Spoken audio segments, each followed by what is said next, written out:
regions that everyone will have heard of, whether you're into wine or not really, and also some little quirky ones thrown in, because I love trying new and interesting and different wines, and so I thought let's throw in some wines that we may not have tried before. 7:30, I think everyone should be here. If they're not, I'm sure they can pop in a little bit later. So I think we should just get kicking. At 8 o'clock, I know some of you are going to go and clap the NHS workers. I will try and maybe have like a minute break or two, but I'm really bad with timing. So if I don't, apologies. I'm sure you won't miss much. I tend to ramble on a lot when it comes to wine. Second thing and final thing I would say is please just as many comments as you can possibly. Let's make it interactive as possible. There are no stupid questions. I should know. I ask a lot of them in a lot of different fields. So please, no stupid questions at all. And we'll get going. There are some new people joining us this evening compared to last week or the week before last. So I will just recap ever so briefly on how we try wine. So the first thing we do is we try 3 different things. We look at the colour, we look at the aromas, or what we call the nose, and then we look at the taste, or what we call the palate. So first thing, colour. 2 things that tells you. One is the age. So with white wine, the lighter it is, the younger it is, and the darker it is, the older it is. It also tells you slightly what the grape type is. With red wine, so if we grab this one, if we grab red wine here, swirl it around, the darker it is, the younger it is, the lighter it is, tends to get older. The second thing you're looking for really is legs or tears, and that really tells you how much alcohol's in it. So if you give it a swirl, I don't know if you can see it, but it should coat your glass with what we call legs or tears. And basically, the more of a coating there is, the more or alcohol there is, or sugar. And then the final thing is it attractive? Does it look good? Does it look like you want to drink it? So it should be vibrant and sparkly and just sort of attractive. And the number one that I have definitely is. So that's what we're going to be doing. And like I said, any questions as we go. So if we take the first wine, let's just go right bang into it. What I would say is hopefully everyone's got at least 1 glass to pour their wines into. If you have more than 1 glass with you, the best thing to do is if you have 6, lay them all out on your table and pour them out now. Get a little bit of air into them. That'll be nice and lovely. Just wake them up a bit. If not, I'd really recommend having 2 glasses with you, just so you can constantly compare and contrast what we're drinking.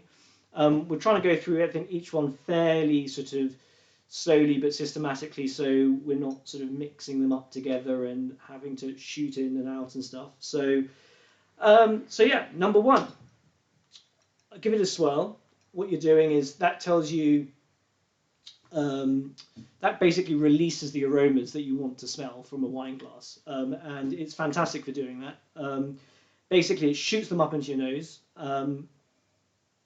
And you're kind of looking for 3 things. First thing is what we call primary, and those are the flavours that come from the grape, so fruity flavours, citrus flavours. The second thing we're looking for is called secondary characteristics, and that's what the winemaker gives you. So a creaminess or an oakiness or a smokiness tends to come from comes from the wine maker himself. And then the third thing is what we call tertiary. And they tend to be flavours that have evolved and changed and become new in the bottle. So so things like leather and smoke, and hopefully all those things we'll be able to sort of talk about throughout these 6 wines.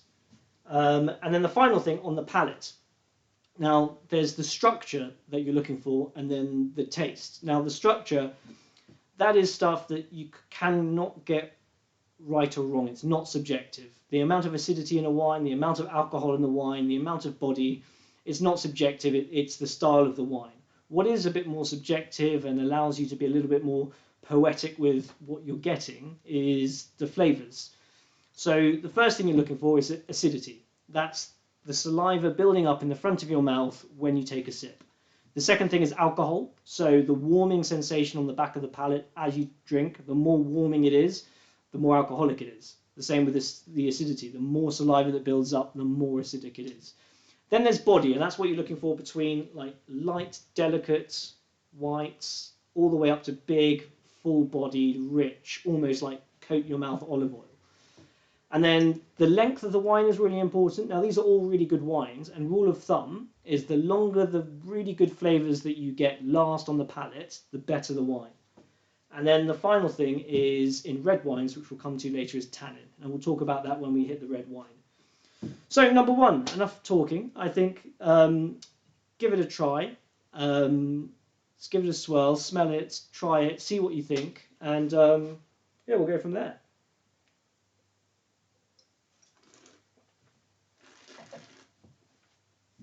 Final thing, swirl it around in your mouth when you're drinking it. That just breaks down the flavours, makes it easier to try things, and just makes it easier to detect those kind of structural things that I've just been talking about. Now, instantly talking, that's a really acidic wine. It's just absolutely, saliva builds up in your mouth.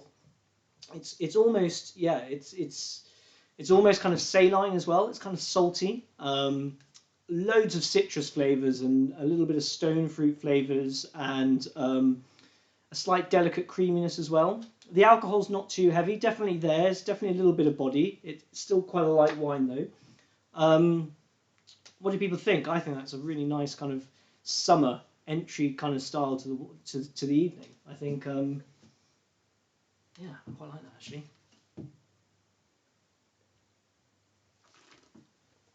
Oh. While I'm talking about this wine, I'm trying to work out whether we reveal after each one or we come back right to the end.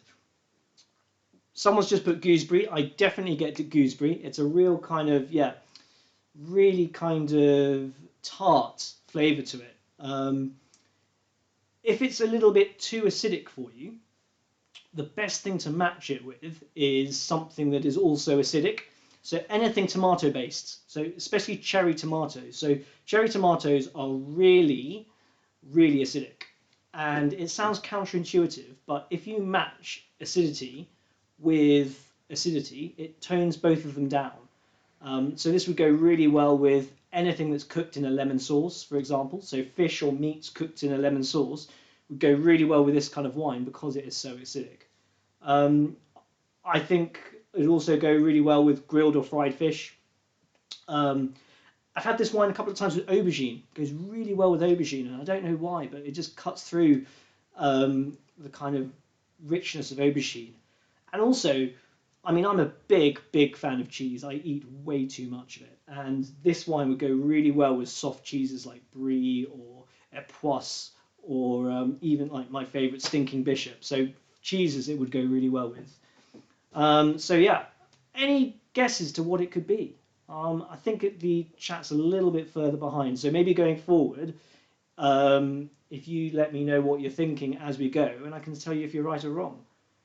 Reveal after each. I think that's a good idea. That's what I'm going to plan to do. So, the first wine is not a classic. It's a little bit of a sidewinder. And it is a wine from Santorini. And it's called the Monsogno by this producer here. And the grape type is a grape type called Assyrtiko. The first time I ever tried Assyrtiko, it was in a blind tasting, and I put that it was a Sancerre, which I think is not a bad shout because it is acidic, it's got lemon and citrus notes, and it's slightly creamy, and it's really zingy. The big difference is it's got a kind of like salty salineness to it, which I really like. If you have another glass, it'd be quite interesting just to keep that to one side and come back to it later, especially if you've got nibbles and food stuff that has a little bit of acidity, or maybe a little bit of fat in as well, just to show you how you can rein in that acidity a little bit. Right, so we've done number one in quite good time, I think. I don't know if anyone has any questions on it or wants me to go on to the second one. but we can definitely leave that to one side for now. But I actually really like that. I'm going to try that again. The cost of it is £27.95.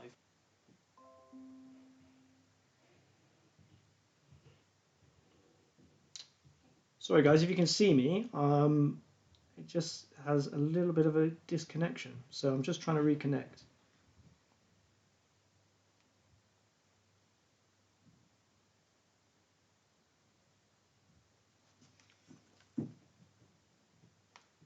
Okay, looks like I'm back. Oh, does it? Fucking hell. Okay.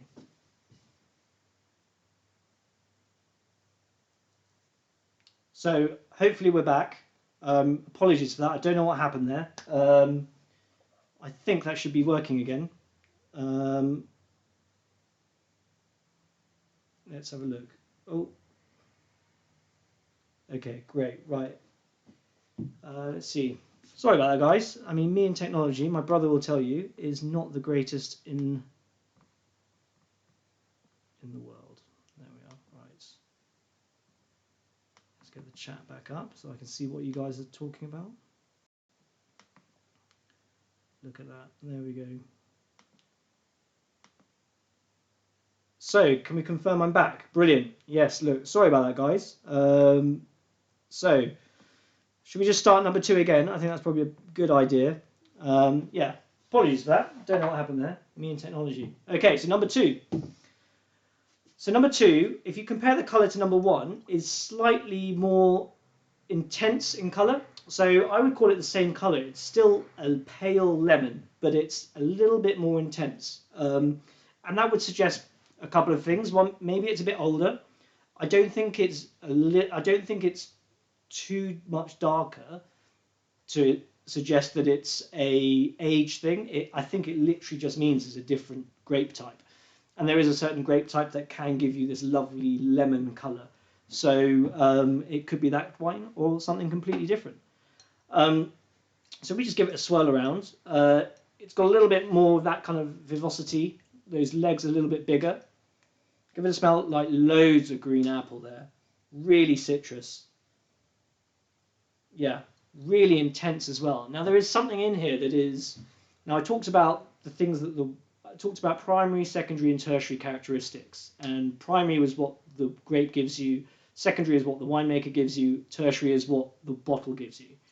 Now there is something called minerality, which winemakers know it's not the grape type that gives it to you, but it's something else. And they don't know whether it's the soil type or the aspect or a combination of lots of little different things. But there's something that the location of where the wine's from gives you a specific minerality taste to it. So this one has a real kind of dried, sort of wet slate kind of flavour to it, like a really kind of wet stone, metally, steely kind of flavour to it. And it's definitely not something you would find in something that you've got from the grape. However, it is something that it's given to you from the location. And that's why some wines from some regions can demand a lot more money than other regions, because they have a certain style that only can come in that region. And the perfect example is Champagne. Champagne, apart from marketing, one of the really distinct features of Champagne is that it's extremely difficult to copy because of the soil type, which the English have managed to copy on here.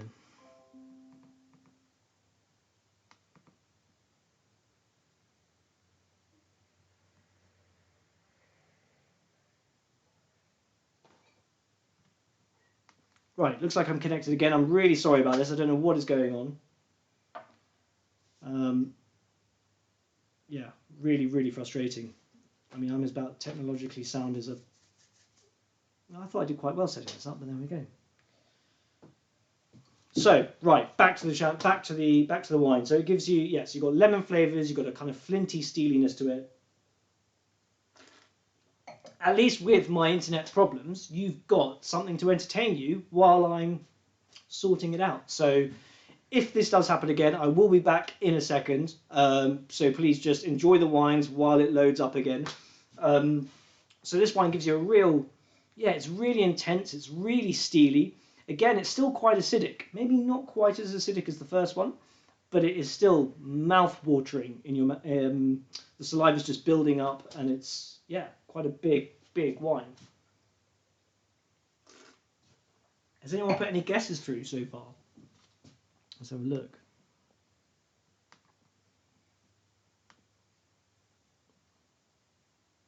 No guesses. All right, well, I'll do the big reveal now. So,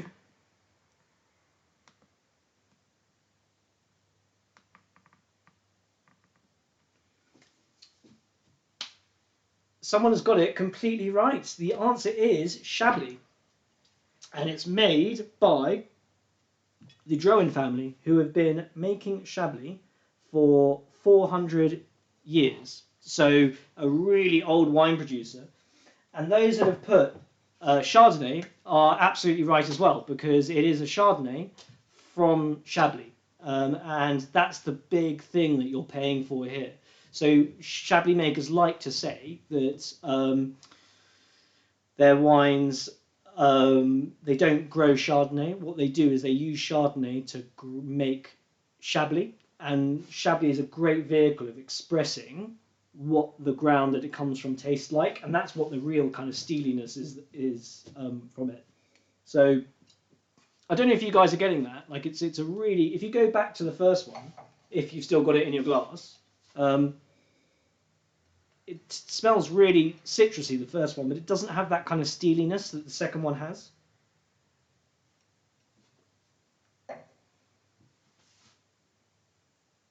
Yeah, I really like it. I think it's a great little wine.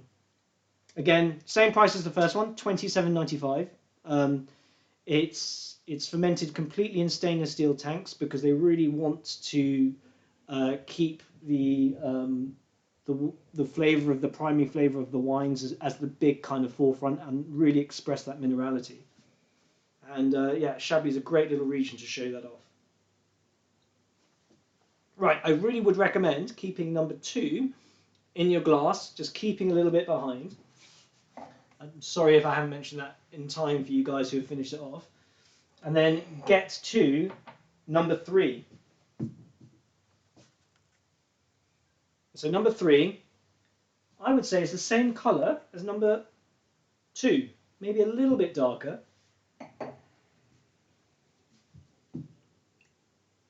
So it's 40 centilitres in each tube. So I've been asked how many centilitres are in each tube, and it is, yeah, 40 centilitres. What do I mean by steeliness? So the French call it minerality, and what I mean by that is it's a flavour that you're getting in the wine that comes from the ground but doesn't come from the grape, but hasn't been affected by the winemaker, and it's kind of, it smells like almost like sometimes wet rock. It smells like kind of a steely. So when I mean steely, like, can you imagine like the smell of wet kind of metal? Yeah, it's just a lovely little kind of steeliness. This is where it's subjective. So what's not subjective is it's an acidic wine. A lot of that saliva builds up. It's quite a light wine. There's not much of a body to it, but what is subjective are the flavours you're getting, and I get real green apple, like biting into a really crisp green apple. I get some lemons. I get a bit of a floralness to it. We're still number 2. And then I get just a nice steeliness, and that is just your classic Chablis kind of taste to it. Another area that's well known for that minerality is Puy-Fumé. So Puy-Fumé comes from the word gunflint because it kind of gives you a flintiness in the mouth. And then Sancerre as well gives you a lovely kind of minerality steeliness. So that's, I think we've done that. I think we can park that over for a bit. Number 3, a little bit darker in colour. And you can see the legs are a little bit more thick, a little bit bigger. So that intensity is a little bit more alcoholic. And you give a little smell to it. And okay, so the first 2 were just pretty much predominantly what we call primary flavors. So you're just getting the fruits and the flowers and the minerality that we talked about with the second one. With this new one, you're getting a different layer. You're getting, firstly, cream and real butter. Now, the reason you get cream and butter is through something that the winemaker does, and he creates what's called malolactic fermentation. So mallow comes from the apple comes from the Latin for apple. It's a really tart flavour. And then lactic is the acid you find in milk and cream. So it's literally just softening those really harsh, tart acids and softening them up to make them kind of creamy, delicate acids. And that's exactly what's happened here, and it's given it a lovely creaminess. Someone's put they get vanilla. Vanilla is definitely something that you're getting in this wine, and that is from the second part of what the winemaker has done, and he's added oak to it. And oak is really important for wine. It scares a lot of people, but for me it's really important because it adds a second dimension, so it gives it a kind of nuttiness, it gives it a kind of toastiness, and a spiciness, hence the sort of vanilla. And then it also gives you a bit of a softening, so the wine as it ages in a barrel softens a bit, and it just makes it a little bit more round and easier to drink in some instances. Now, the first two, the flavour profiles that you were getting were citrus flavours, like lemon, lime, you were getting a bit of apple, those kind of really tart flavours. This one, far more kind of tropical, so I get mango and pineapple and melon, and if you're picking up other things, that's definitely okay. It's what your kind of memory bank is telling you you're associating the wine with. And it is really buttery, as someone says.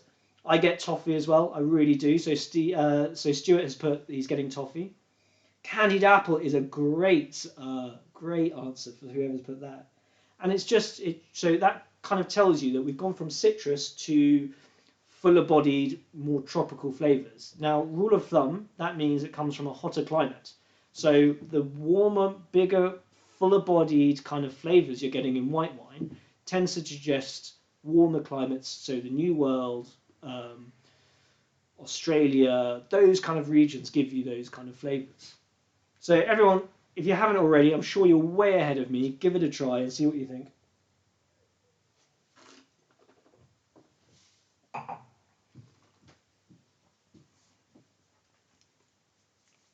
So really rich, really buttery, loads of stone fruit like melon, loads of tropical fruit like mango and pineapple. Definitely those kind of sweet spices I'm getting, like cinnamon and vanilla, and a bit of nutty toastiness to it. It's absolutely delicious. So someone's put like a wheat dessert wine. I see what you're saying there, because dessert wines have those kind of more kind of honey flavors to it, and I definitely get honeysuckle. So yeah, I can see what you're saying. It's quite a rich. It's definitely, I think you can all agree, a lot richer than the other first two, which were kind of light citrus and tangy. And the should we do the reveal? I think that's, yeah. I mean, final thing I would say before the reveal, those flavors are still in my mouth and still kind of like, still kind of developing on my palate, which I absolutely love. So the reveal for this one is one of my favorite wines, and it is the Au Bon Clément Wild Boy Chardonnay from Santa Barbara, from a region in Santa Barbara called Bien Nacido. And this is made by Au Bon Clément. And Au Bon Clément are the probably one of the most famous red wine makers from California. It's made by a guy called Jim Clarendon, and he is known as the Wild Boy.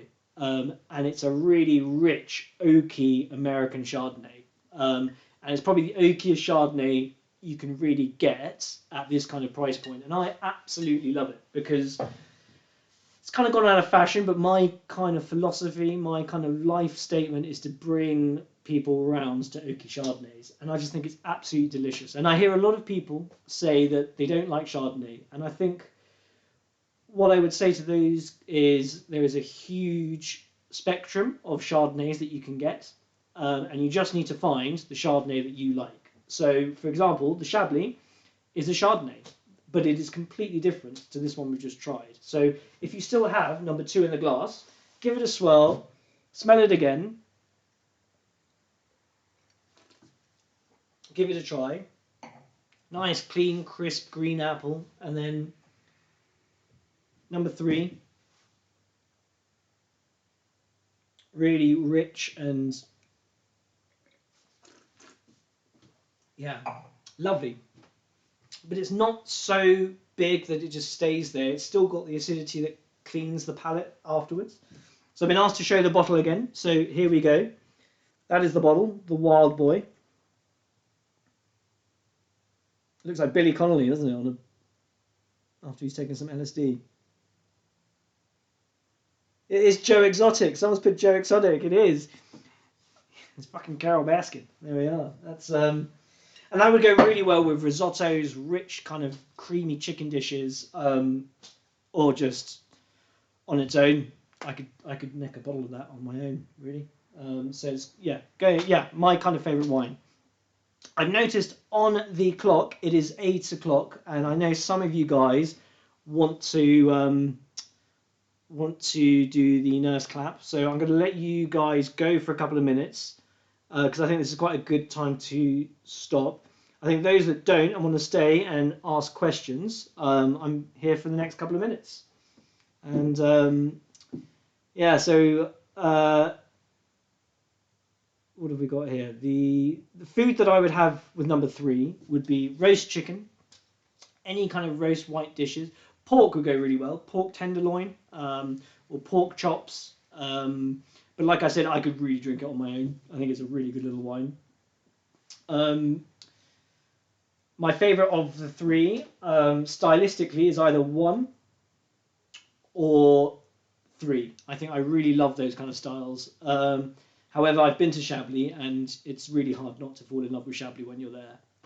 So it's a difficult one. They're all the same kind of price as well. So the first one was $27.95, the second one was $27.95, and the third one was $28.95. So all that same kind of ballpark, which so really good wines when you get into that price point.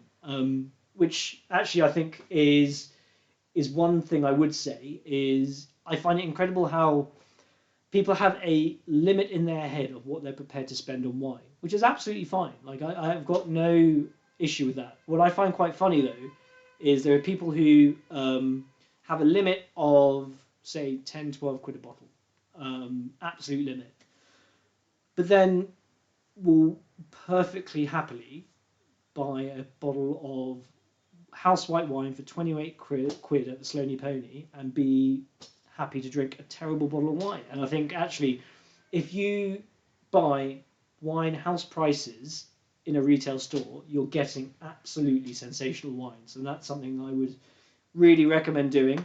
I made a really big kind of pledge to myself that I was going to double what I was going to pay in wine, but half what I was drinking. And I got halfway there. So I've just doubled my expenditure. I need to start reining in slightly, but yeah, that's it really. So we've had a minute of the clapping. I guess we need a little bit of a minute more. And then, yeah. And keep your questions coming in, guys. I really, really want to make this as interactive as possible. I'm going to have a bit of number 3 again.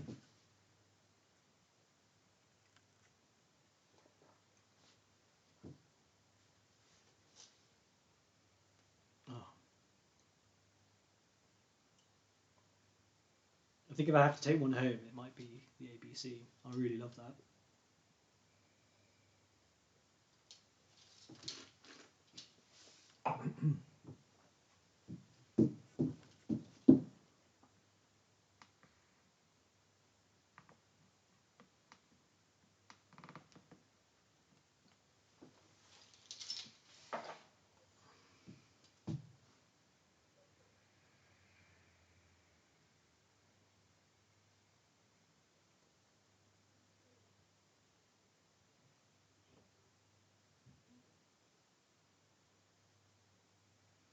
Number 2, the best from Chris. Okay, so for me, number 2 is just your classic. It's an absolute classic.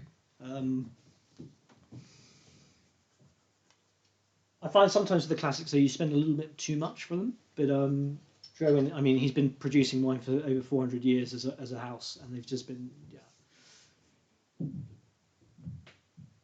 So we've got some people back from the clapping. I might give it 30 seconds more, and then we can, get people to refill their glasses. And what I'm going to say is, I'm going to make it a little bit more tricky for people who are numerically and mathematically challenged like I am.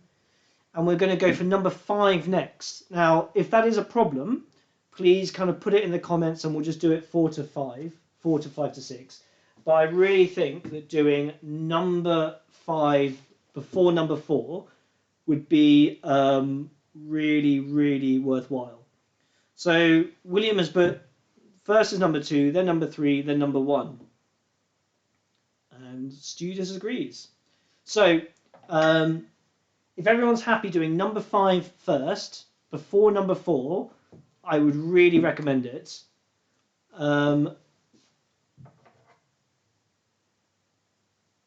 Andy has put, couldn't really taste any of them. I wonder why that was. So I will definitely do, someone's asked if I will do a list of wines at the end. I will definitely do a list of wines at the end. I'll pop them in the comments at the bottom. I'll pop it in all our groups that we're a part of. So, yeah, will I do the price comment? I think you mean, so I suppose what I was saying with the prices is sometimes you pay, you definitely sometimes pay for the name. So when you're in the £30 bracket, it's not a problem at all. But if you're buying, again, champagne's a great example. If you're buying a £15 champagne, it's probably worth going to another region because it's literally just going to be doing the legal minimum to make a good champagne and then slapping a champagne sticker on and selling it to Aldi, Lidl or Asda. So I really think when you're at the base of somewhere that's got a good name, Barolo is a really good example again. So you get a lot of £15 Barolos. Personally, I wouldn't touch them. I would go for a £15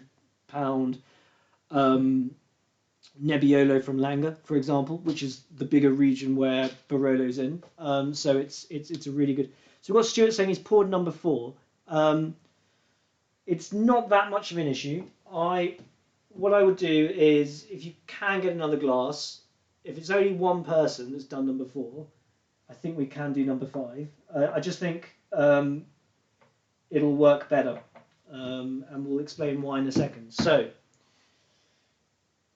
number 5. So the first thing to do is lean it. Like now, the colour on that is quite light. It's not a dark, intense colour.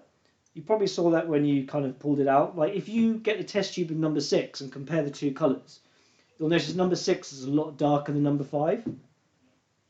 And swirl it around. So it's being a lot lighter, and what you see is a kind of like, I don't know if you can even see it in the camera, but you get a kind of hue, like there's a kind of rim, like a halo. And that halo, it's almost kind of red brick in colour rather than dark kind of purple.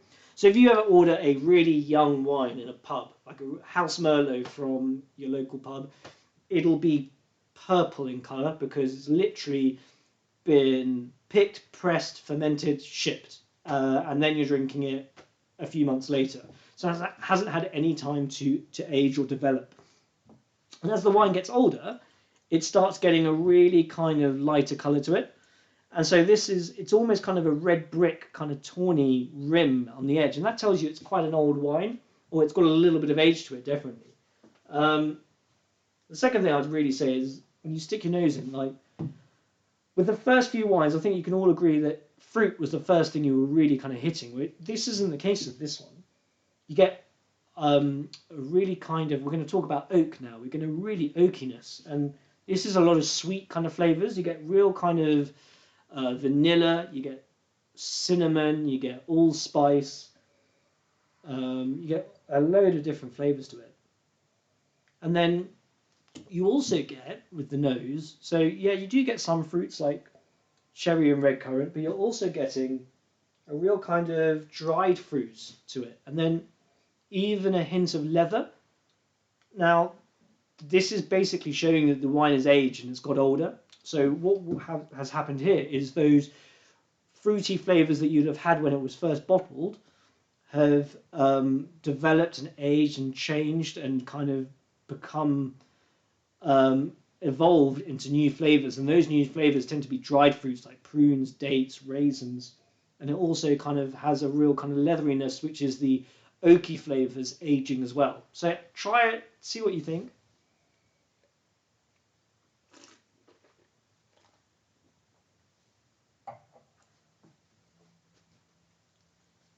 First thing to mention is it's really smooth. It's lovely and smooth, and that's the oak definitely smoothing it out. The flavors, yeah, a little bit more fruitiness on the palate, but then again, really oaky in a really good way. It's been really well oaked. There's a load of vanilla flavors to it, and a load of sweet spices, and yeah, nice bit of body to it.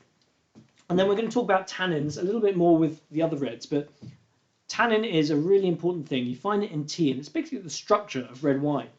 And you find it in the grape skin.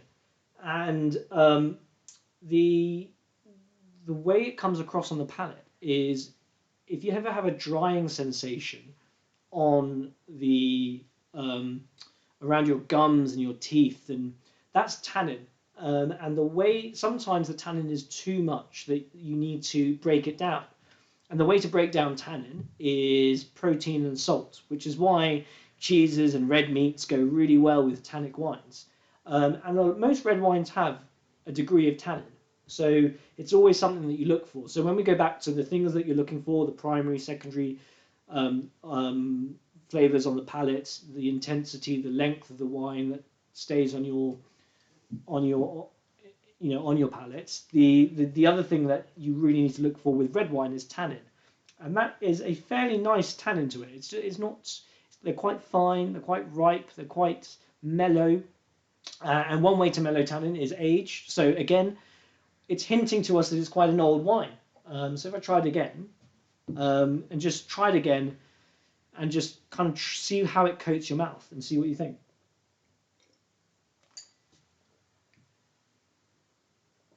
So someone's put, they feel like this would go really well with game, and I completely agree. I think this would go really well with any kind of wine, any kind of food that has a bit of a punch, because it's a really intense wine. There are a lot of flavors going on, so it would stand up to game really well. And those dried fruits and those spices would complement game really well. I think another thing it would go really well with is lamb, because lamb's quite a fruity, intense, sweet meat, and I think this would go really well with lamb too. Anyone got any ideas of what it might be? I've seen someone put Lebanon, which is a good guess actually, because Lebanon have that kind of aging history, especially Chateau Moussard, who's the big kind of godfather of Lebanese wine. Someone's put they get stewed orange. Again, really get those kind of dried fruit flavors in it. Really coats your teeth. Prunes, whoever's put prunes, I get prunes as well. Someone's put pheasant. I would love this with pheasants. Yeah, I think any kind of game. Yeah, maybe venison might be a bit too rich for it, but I think... So someone's put Cabernet Sauvignon, and someone's put Hermitage. And they're quite good guesses, actually, because it is a classic wine. And the answer is, it is a Rioja. And it's made from a producer called Viña Tondonia, and the wine's called Viña Cubillo. And it basically, the people that say Cabernet Sauvignon, which is potentially historically is a Bordeaux grape, it's a good guess, because what happened is Bordeaux a few hundred years ago was decimated by a virus. Shouldn't really say that in these times. It was decimated by, not a virus, a parasite. And a lot of the winemakers moved down to Rioja, and they brought with them Bordeaux making expertise, and made Rioja one of the best regions in the world. And this is predominantly a grape type called Tempranillo. And Tempranillo is a really interesting grape. So it's what we would call in the wine industry a neutral grape. So often it doesn't really do much. It's kind of bland. It's medium body, medium acidity, medium length. So there's not really much to it. So on its own, if you see just a Tempranillo that's unoaked, it's kind of a dull wine. But the flip side, because it's dull, it kind of acts like a canvas, which means that it takes really well to oak, which is why the Spanish in Rioja love oaking Riojas, and actually it's in the law. They've got to oak it and age it for a minimum amount of time. Did I say it's a Grand Reserva? So weirdly, it's not a Grand Reserva, but it could be because it is aged for quite a long time. So you've got different kind of classes of Rioja. You've got Joven, which is literally just 3 months and then it's out. You've then got Crianza, which is aged for about a year, minimum 6 months. You've got Reserva, which is aged for about 3 years, and then you've got a Grand Reserva, which is aged for a minimum about 6 years. And this is a Crianza. But it is aged for, but it's from 2010, which is why it's so old, and why it's got those kind of old flavors coming through. So it's 10 years old now, and it spends 9 years aging in the bodega or in the winery before its release, and 3 of those years are in barrel. And the oak barrel is what gives it so much flavor. And what's synonymous with Rioja compared to other wine regions is they use American oak rather than French oak. Most wine regions around the world will use French oak, and that gives you a lovely smokiness and a cedar and a kind of really that kind of style of oakiness, whereas American oak gives you a completely different flavor. It gives you sweet flavors, it gives you vanilla, it gives you spice, and that's why if you get those flavors in the wine, it's all from the oak. So this would have started off as a fruity wine, nothing much more, and the real flavors come from oak rather than as well as the actual grapes. And it's just, I just love this wine. I think it's absolutely delicious. Yeah, really good. So if everyone keeps that in their glass, I'm going to go to number 4. So we're going to go backtracking. So those that are good with numbers, number 4. So instantly, if you compare it to number 5, if you compare it to the Rioja, it's not nearly as light, it's not nearly as kind of that red brick colour. It's far more what we call ruby, but with a little bit more of a slight kind of brickiness. So it's kind of getting there, it's kind of turning. So if you swell it around, it looks kind of nice and vibrant, but it's starting to turn from that kind of aged to that aged kind of colour. So it's going from young to old, and it's in that kind of cusp at the moment. You give it a swirl round. Now, the flavours are far more like black flavours, like black fruits, black currants. Get a little bit of red currants in there as well. And then you get a real smokiness, kind of cedar. Yeah, it's lovely. Bit of kind of, now this is where you get kind of arseholey and subjective, and I get kind of, yeah, forest floor. I'm starting to get those kind of sort of undergrowth flavours to it. And again, this is just having tried lots of wine, starting to get lots of different flavours to it. Yeah, so all give that a try and see what you think.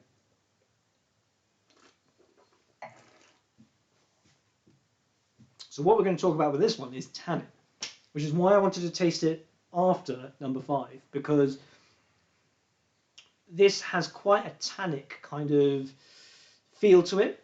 It's quite drying of the mouth. It's quite grippy. It's quite intense. It's medium bodied. It's not too full. It's not too rich, but it definitely has kind of a grippiness to it. And those tannins really should be broken down. So this is definitely a food wine. Whereas number 3, I could just drink on my own in front of a fire. I need a fire first, but I could just drink it on my own on a Friday, Saturday, Monday, Tuesday, Wednesday, Thursday night. Just sink it, no problem. This one, I think it needs to be accompanied with some sort of food that tackles that tannin. And like I said earlier, it's salt or protein. So if anyone has any cheese with them, if they have any kind of charcuterie, anything with meat, just try a little bit of that meat, try a little bit of that food, and then drink it again. And hopefully what you'll see is those tannins are broken down, and that will release a lot of different flavors to it. But it's just beautifully, there's a lot going on, but it's just a little bit, it's a little bit younger. And the profile, the fruit profile is completely different. Oh, I've got some questions here, let's have a look.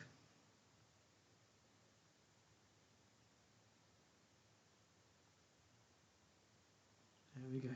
So, I've got someone suggesting it's Australian. Good guess, but we'll have to see with the reveal. Someone's put tinned tomato. Okay, I've never heard that before. That's a new one for me. After 10 years, I've heard tinned tomato for the first time. I have to say, I don't get it, but, you know, each their own. So someone's put Shiraz and Cabernet Sauvignon. So we're getting a bit of an Australian feel with it today, with the guesses.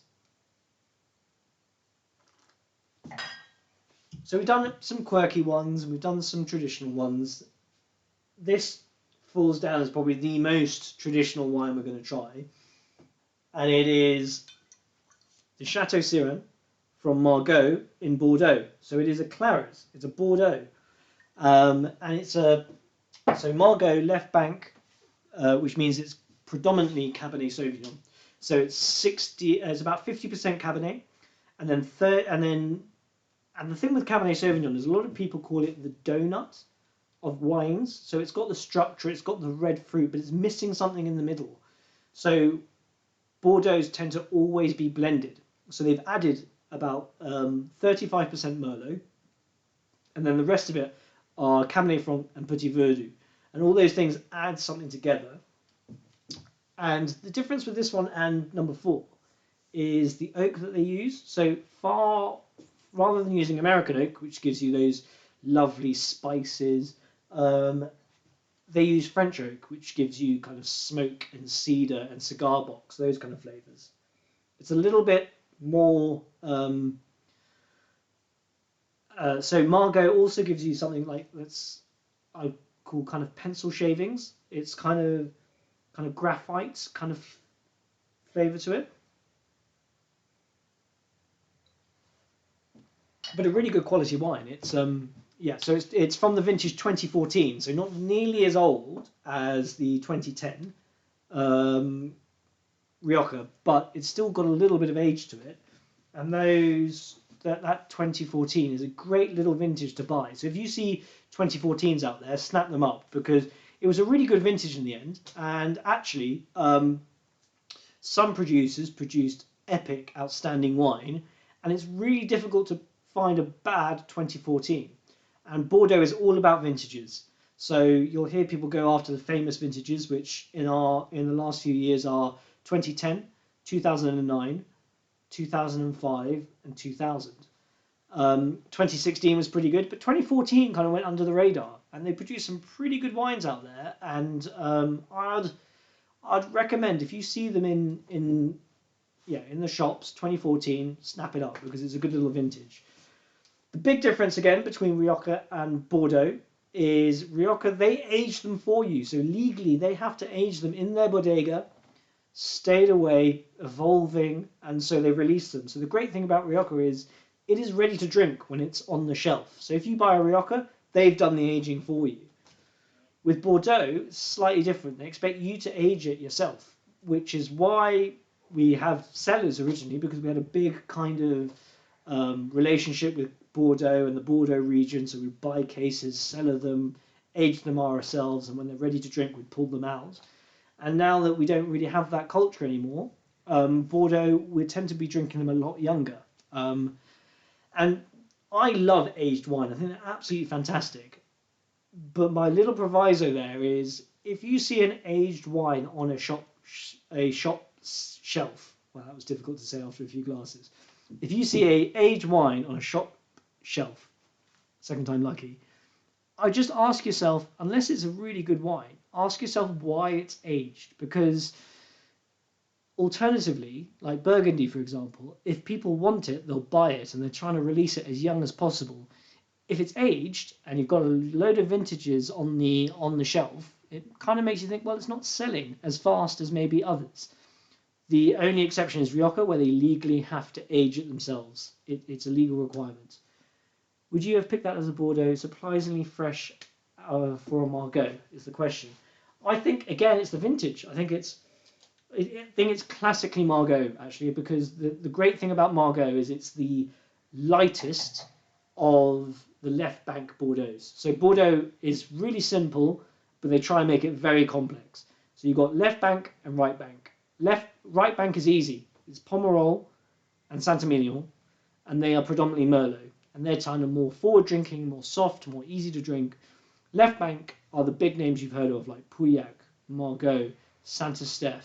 And they, out of all those big kind of structured wines, Margaux tends to be the lightest kind of style. Someone put Grenache. Well, funnily enough, no, but Grenache was in the first one we tried, in number 5, the Rioja. So about 25% of that was Grenache. Right, any other comments? No, that's it really. So I think, the only thing I would say is that's £37.50, which just shows you that's the most expensive wine that we've tried so far, by a good sort of 7, 8 quid. It's up to you whether you think it's worth the extra tenner, but it's a Bordeaux, it's a class growth, and so it's going to be more expensive. Fine, number 6. We're doing quite well, aren't we? There we go. It's nearly under an hour. We've had 6 wines. There we go. So number 6. Well, first thing to say is the colour. It is so much darker and more intense. It's got none of those kind of garnet, tawny brick colours. It is ruby, and it's dark, intense ruby. And then you smell it. It's just completely different to everything we've tried so far. It's got a real kind of blackcurrant, rich spiciness to it. It's got a real pepperiness as well. It's got it's really, really intense. So give it a try, see what you think.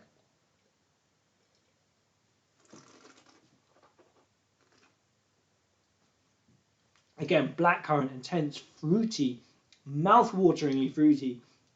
Now we were talking about tannins earlier. This comes from a really hot region, evidently, because those tannins aren't kind of cutting like the Bordeaux. They're just ripe and got a lot of body, and they're kind of easier to drink. Someone's put party wine. I think that's a little unfair. I see what you're saying. Like party wine in terms of, it's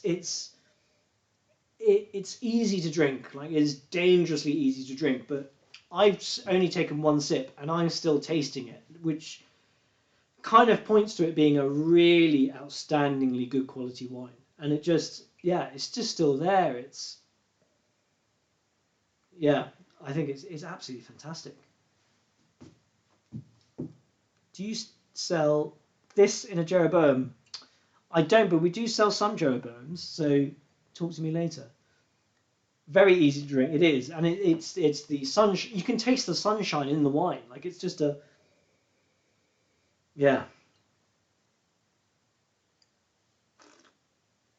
So if I say it's not new, it's not old world. So get rid of France, get rid of Spain, Italy. Any guesses where it could be from? Yeah, it's the red currant, black currant, the cassis, the spice, the pepperiness. Yeah.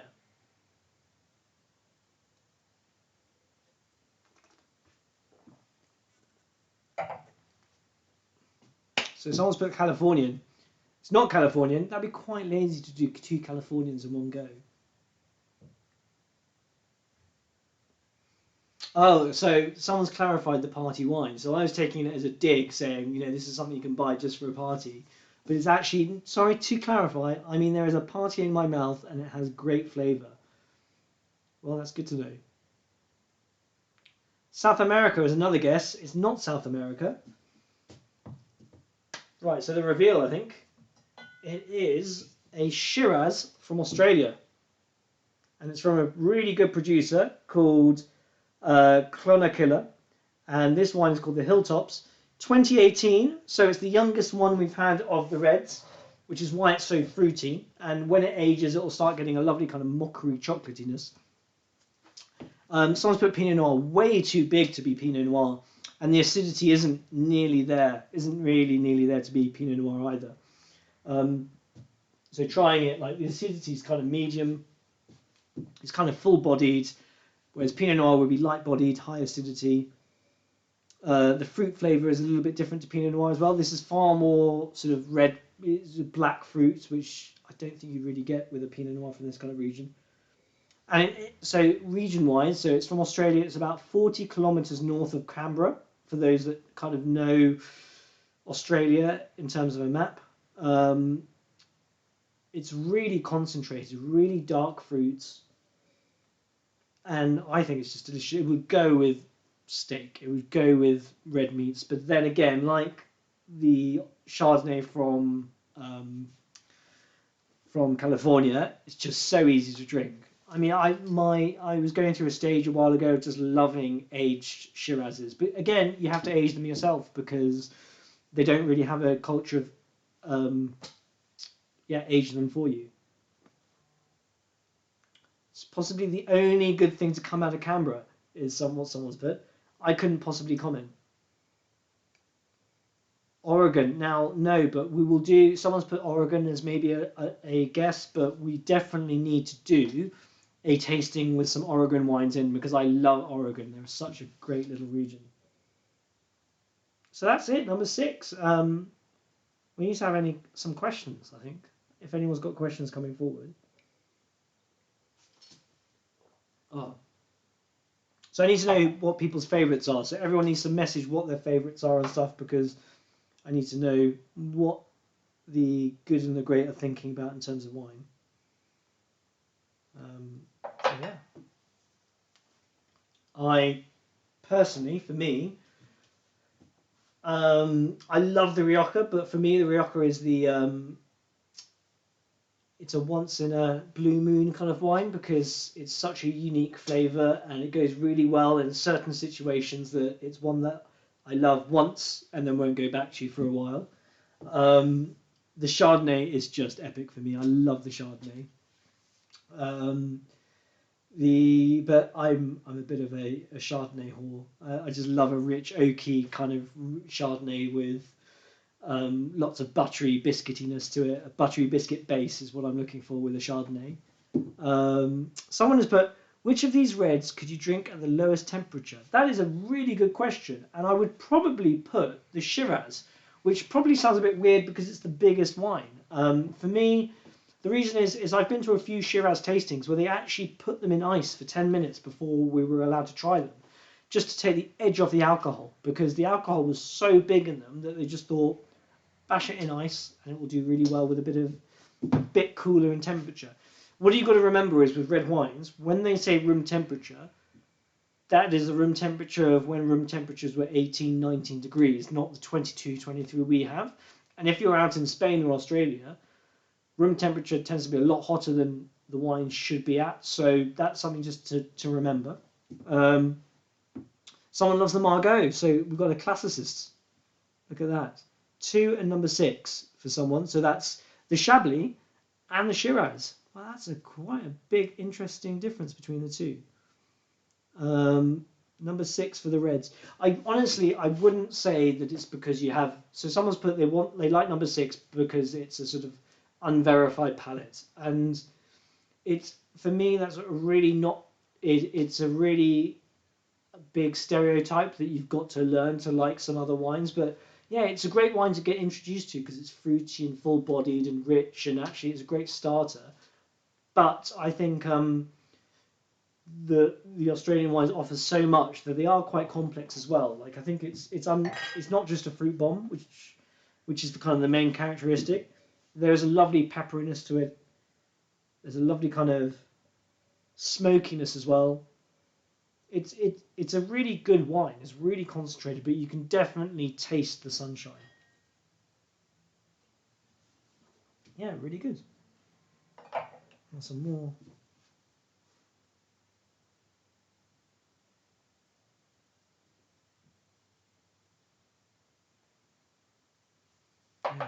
other questions have we got? What price for number 3? £28.95. And number 6 is again £28.50. So I've tried to keep them at that kind of £30 mark because I think you could get some really good wines in that kind of price point. And it doesn't get ridiculous, but at the same time, you wouldn't bat an eyelid of paying 30 quid for a bottle of wine that isn't very good in a pub or a restaurant. And I think actually, retail-wise, £30 is the absolute pinpoint of where you want to be spending wine. I'm getting a lot of comments, but no questions. This is sort of a...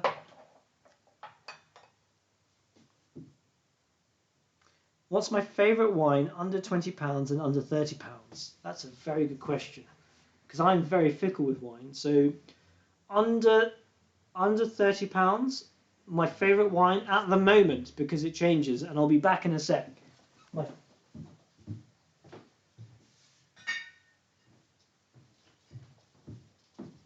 My favourite wine at the moment, under 30 quid, is this one here, and it's a Spanish wine called Lupié, El Terroir, and it's a 100% Grenache, or as the Spanish call it, Garnacha. It's from Navarra, and Navarra is a great place to go. I mean, if you're ever, on a side note, if you're ever in a restaurant and they have Navarra, and you're fancying Rioja, go Navarra, because they're less well known and far better quality for the price point in a restaurant. But this wine is just sensational. It's 20...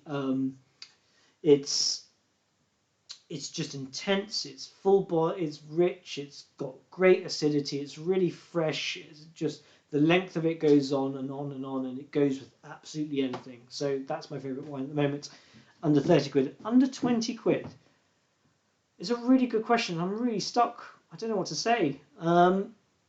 It could be so many things. Like, I think it really depends where I am. It's like if I'm on holiday, and Albarino from Spain is just my go-to, because it's just easy to drink and just lovely, and it's got a little bit of flavour. So that's what I'm going to go for, because I really want to go on holiday. Doesn't look like I'm going to in the foreseeable future. So let's go Albarino under 20, and let's go the Lupié Grenache under 30. Any other questions? No, just kind of more stable. What's my favourite of the 6? So of the whites,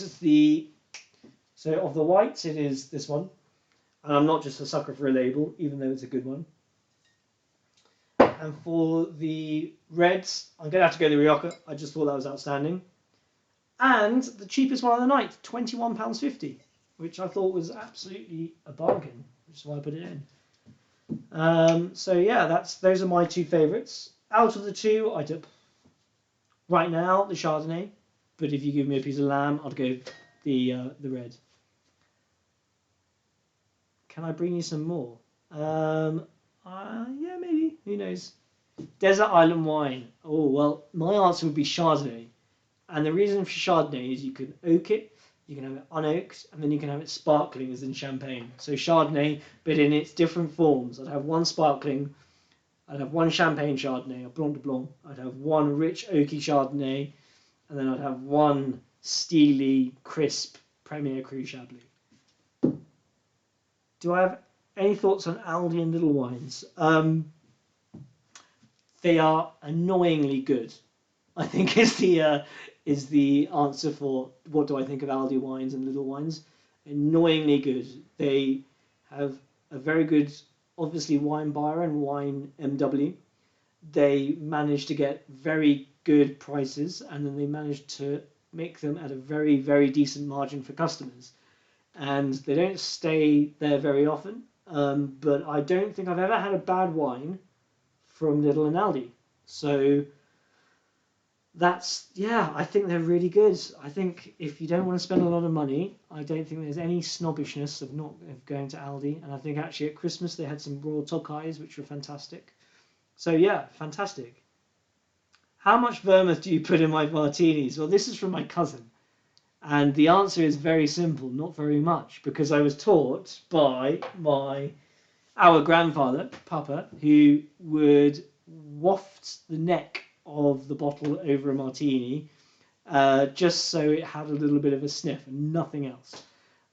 Which kind of brings me on to, like, we could do a martini one or a cocktail one evening if we wanted to. So, yeah, world is oysters. We love earth wines suggestions. I don't know what that means by earth wines. I'm not sure what you mean there. So, do you mean natural wine? I don't know. So I'll come back to that when you clarify what an earth wine is. A bottle.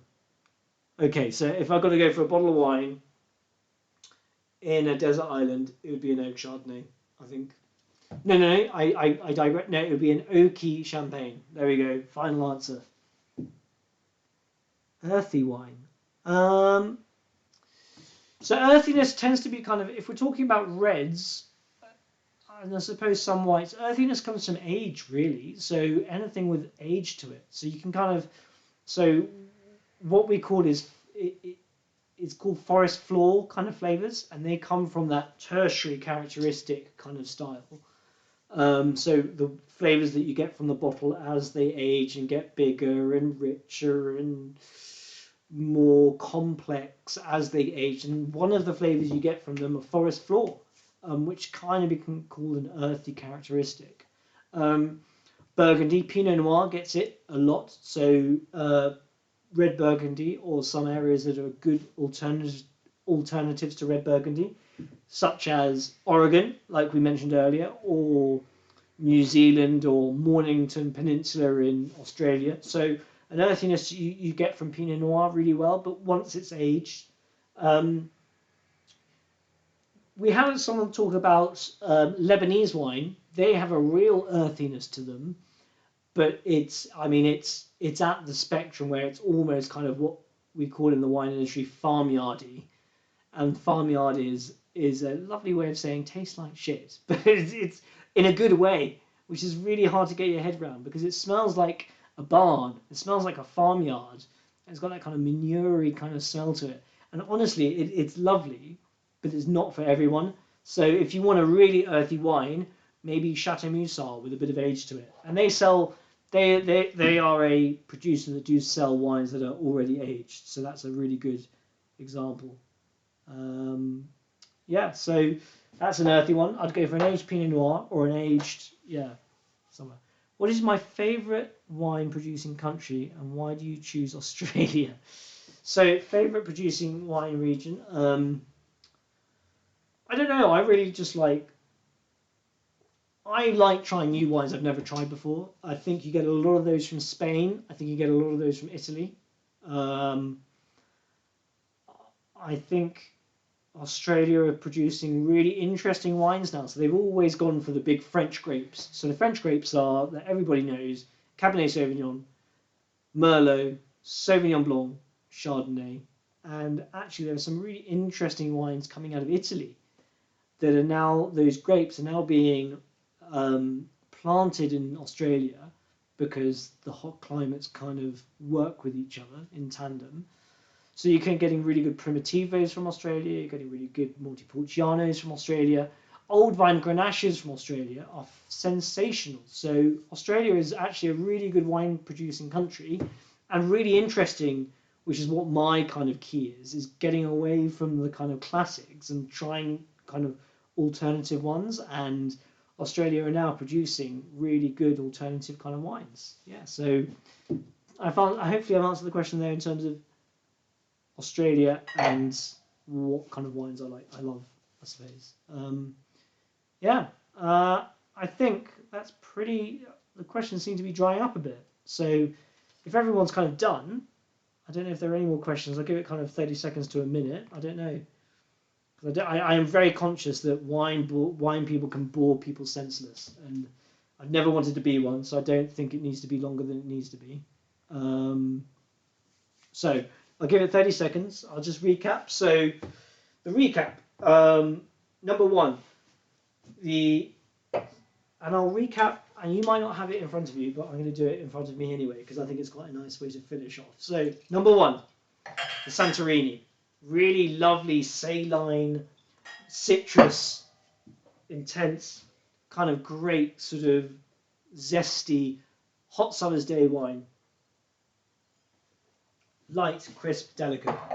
Number 2, the Chablis. So Chablis are green apple, zesty, but then with what we call the minerality. So the minerality is, yeah, a lovely kind of steeliness to it. Number 3, oak Chardonnay. Love an oak Chardonnay from Au Bon Clément, guy with a funky label. Rich, nutty, full-bodied, caramel, stone fruits, tropical flavours. Number 5, not number 4, the Rioja. So really oaky, dried fruits, aged, tawny coloured. Number 4, so back on a bit, the classic claret. So Chateau Margaux, 2014, great vintage if you want to look for a vintage that's good for drinking now, that is difficult to find a bad one. A nice smokiness, tannic, needs food, red currant, medium bodied kind of style. And number 6, the Shiraz, just sunshine in a glass, Clonakilla, just outside Canberra. So final thing to say on Shiraz, also known as Syrah in France, same grape type, and just, yeah, loads of blackcurrant, bit of pepper, full-bodied, rich, smooth, easy to drink, dangerously easy to drink. And those are the 6 wines. And we've got, what next time? Well, I have a little think. We can either go, so someone's asked what we can do next time. We can either do a specific region or do another kind of, maybe have a little bit more of a kind of food to wine dynamic, and I can try and sort of sort out a kind of food package to go with it as well. We could do specific regions, or we can do wines versus wines. It's really up to you guys. Yeah, I think that's it really. I think a rosé. Yeah, a rosé is a great example. I love rosé. I love the crisp rosés. I love the full, rich, full-bodied rosés. So rosés could be one too. Eastern Europe, an interesting one. We could definitely do Eastern Europe. Yeah, it's because they're producing some really good value wines as well. So yeah, and food. Yeah, we could definitely do. We've got to think of a way. Maybe partner up with someone that could do food as well, and just have a little bit of a wine and food match. A good pizza wine. Well, what we could do is everyone could order a pizza, the same pizzas, and we could do a food and pizza wine night. That could be something we could do. So yeah, I mean, thank you all so much, guys, for listening to me for over an hour. I mean, an hour and 15 minutes. Not only have you listened to me for an hour, you've put up with my terrible technological glitches. So thanks everyone for coming. If you do guys have any questions, let me know. And if you guys want any of the wines, let me know as well, because I can always do you a good deal. So, yeah, thanks very much. It's been a pleasure.